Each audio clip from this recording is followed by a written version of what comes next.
नमस्कार बंधुओं, मैं संगीता पुरी आपके लिए लेकर आई हूँ एक नया वीडियो।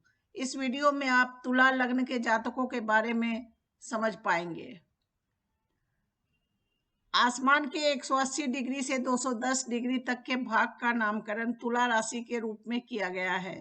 जिस बच्चे के जन्म के समय यह भाग आसमान में पूर्वी क्षितिज पर उदित होता दिखाई देता है, उस बच्चे का लग्न तुला माना जाता है। तुला लग्न की कुंडली के अनुसार मन का स्वामी चंद्रमा दशम भाव का स्वामी होता है और यह जातक के पिता, समाज, पद प्रतिष्ठा आदि का प्रतिनिधित्व करता है। इसलिए तुला लग्न के जातकों के मन को पूर्ण तौर पर संतुष्ट करने वाले संदर्भ यही होते हैं। जन्म कुंडली या गोचर में चंद्र के मजबूत रहने पर पिता का भरपूर सुख और मन मुताबिक प्रतिष्ठा मिलने से तुला लग्न के जातक का मन खुश और जन्म कुंडली या गोचर में चंद्र के कमजोर रहने पर इनकी कमजोर स्थिति से इनका मन आहत होता है।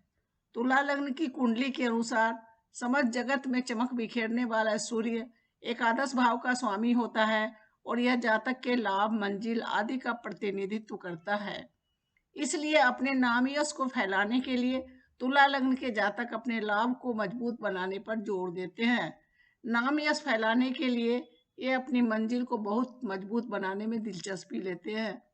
जन्म कुंडली, दशाकाल या गोचर में सूर्य के मजबूत रहने पर लाभ और मंजिल की मजबूती से इनकी कीर्ति फैलती और जन्म कुंडली, दशाकाल या गोचर में कमजोर सूर्य के होने से लाभ के मामलों में इनकी कीर्ति घटती है।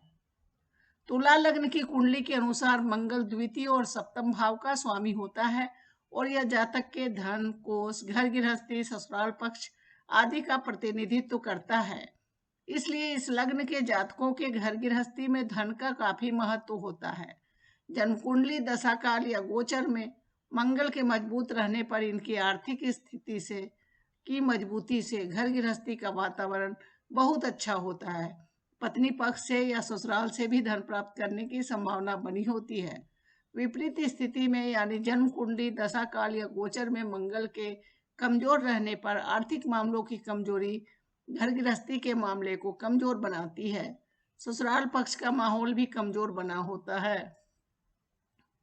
तुला लग्न की कुंडली के अनुसार शुक्र प्रथम और अष्टम भाव का स्वामी है और यह जातक के शरीर, व्यक्तित्व, आत्मविश्वास और जीवन शैली आदि से संबंधित मामलों का प्रतिनिधित्व करता है। इसलिए इनकी जीवन शैली से स्वास्थ्य और स्वास्थ्य से जीवन शैली का संबंध होता है। जन्म कुंडली, दशाकाल या गोचर में शुक्र के मजबूत रहने पर तुला लग्न वालों की जीवन शैली बहुत आरामदायक होती है, जिसके कारण इनका स्वास्थ्य अच्छा होता है। पर जन्म कुंडली, दशाकाल या गोचर में शुक्र के कमजोर रहने पर या जीवन शैली की गड़बड़ी के कारण तुला लग्न वालों के स्वास्थ्य में समस्याएं देखने को मिलती हैं। तुला लग्न की कुंडली के अनुसार बुध नवम और द्वादश भाव का स्वामी है और यह जातक के भाग्य, खर्च, बाहरी संदर्भों का प्रतिनिधित्व करता है। इसलिए इस लग्न के जातकों के भाग्य को मजबूती देने या कमजोर बनाने में खर्च और बाहरी संदर्भों की महत्वपूर्ण भूमिका होती है। जन्म कुंडली, दशाकाल या गोचर में बुध के मजबूत रहने पर ऐसे जातकों का संबंध खर्च शक्ति की मजबूती के कारण दूर दूर तक बना होता है। जन्म कुंडली, दशाकाल या गोचर में बुध के कमजोर रहने पर तुला लग्न वाले खर्च शक्ति की कमी के कारण अपने भाग्य को बहुत कमजोर मानते हैं। बाहरी संबंधों में भी बाधाएं आती हैं। तुला लग्न की कुंडली के अनुसार बृहस्पति तृतीय और षष्ठ भाव का स्वामी होता है और यह जातक के भाई बहन, बंधु बांधव और झंझट भरे वातावरण का प्रतिनिधित्व करता है।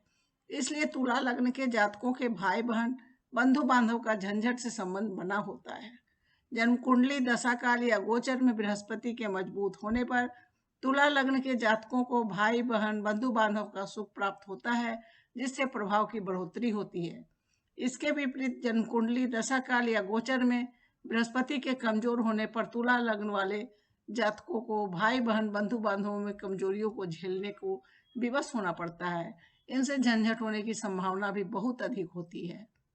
तुला लग्न की कुंडली के अनुसार शनि चतुर्थ और पंचम भाव का स्वामी होता है, यानी यह जातक के मातृपक्ष, हर प्रकार की संपत्ति, स्थायित्व, बुद्धि, ज्ञान और संतान जैसे मामले का प्रतिनिधित्व करता है।